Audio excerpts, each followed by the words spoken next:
नमस्कार साथियों, ज्ञान स्थली गुरुकुल के चैनल पर आपका बहुत बहुत स्वागत है। कल दिनांक 28 जुलाई 2026 में माननीय सुप्रीम कोर्ट में 69,000 शिक्षक भर्ती को लेकर एक बहुत बड़ी बात सामने आई है। अधिवक्ताओं के माध्यम से धारा 142 के माध्यम से इस समस्या का समाधान करने का संकेत दिया गया है और इस संकेत पर माननीय सुप्रीम कोर्ट भी सहमत है। माननीय सुप्रीम कोर्ट ने कहा है कि अधिवक्तागण वादी प्रतिवादी दोनों तरफ से इस पर अपनी सहमति बनाएं और हमें बताएं आगे क्या करना है। इस खबर को अमर उजाला के साथ साथ देश के प्रतिष्ठित अखबारों, न्यूज चैनलों आदि ने प्रमुखता से दिखाया है। कल से यह खबर बहुत ज्यादा वायरल हो रही है। आज 29 जुलाई को इसके बारे में अखबारों में क्या आया है, एक नजर उस पर मारते हैं। जैसा कि आप स्क्रीन पर देख रहे हैं, अमर उजाला अखबार की कटिंग है ये। सभी पक्ष सहमत हो तो करेंगे असाधारण शक्तियों से फैसला, यानी कि 142 की तरफ यह संकेत कर दिया है।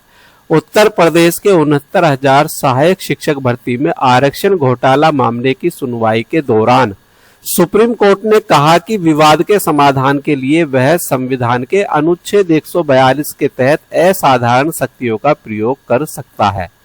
जस्टिस दीपांकर दत्ता की अध्यक्षता वाली पीठ ने कहा, यदि वादी और प्रतिवादी पक्ष सहमत हो कि भर्ती प्रक्रिया में किसी पक्ष का अहित न हो तो हम इस मामले में अनुच्छेद 142 का प्रयोग करके मामले का निस्तारण कर सकते हैं। साथियों, 69,000 शिक्षक भर्ती में कोई एक विसंगति नहीं है, बहुत सारी विसंगतियां, और उन बहुत सारी विसंगतियों को लेकर एक पक्ष का यदि हल निकलता है तो दूसरा पक्ष उसके विरोध में आ जाता है, और दूसरे पक्ष का यदि कोई हल निकलता है तो पहले वाला पक्ष उसके विरोध में आ जाता है। इसलिए इसका कोई समाधान नहीं है। और मैंने आपको अपनी पिछली वीडियो में भी बार बार ये कहा है, या तो इस पूरे मामले पर नई मूल चयन सूची एमआरसी का लाभ देते हुए बनेगी और जो पूर्व में चयनित है उनको उनके पद पर वहीं बने रहने दिया जाए, और बार बार इसमें काउंसलिंग होंगी जिसमें लगभग 2 महीने का समय लगेगा। एक तो मैंने आपको ये बात बताई थी।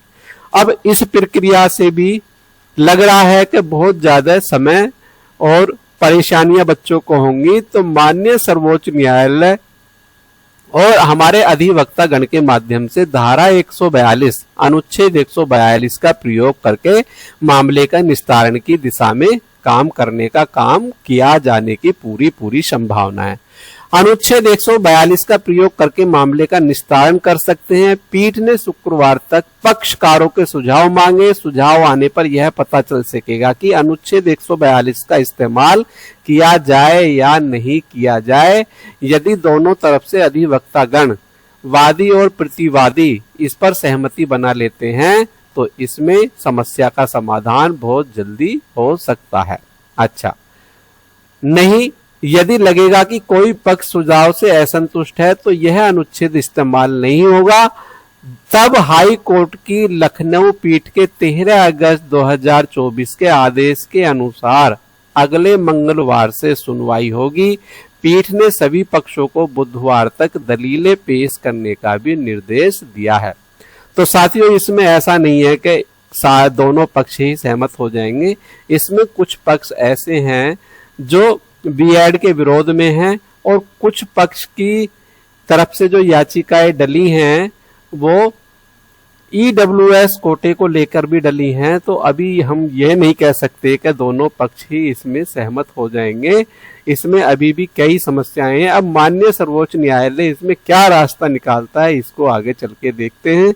जानकारी आपको अच्छी लगी है तो वीडियो को लाइक कीजिए, वीडियो को शेयर कीजिए, और यदि आपने हमारा चैनल सब्सक्राइब नहीं किया है तो चैनल को सब्सक्राइब कर लें। इसी के साथ साथ 8वीं तक एनसीईआरटी की किताब लखनऊ प्रदेश में अगले साल से कक्षा 8 तक राष्ट्रीय शैक्षिक अनुसंधान और प्रशिक्षण परिषद की किताबों से पढ़ाई कराई जाएगी। इससे कक्षा 1 से कक्षा 12 तक एनसीईआरटी की किताबें यूपी में लागू हो जाएंगी। एनसीईआरटी ने किताबों का कस्टमाइजेशन शुरू कर दिया है। तो ये आपकी जूनियर लेवल तक के स्कूलों के लिए भी जानकारी दी गई है। मिलते हैं नई वीडियो में। जय हिंद, जय भारत।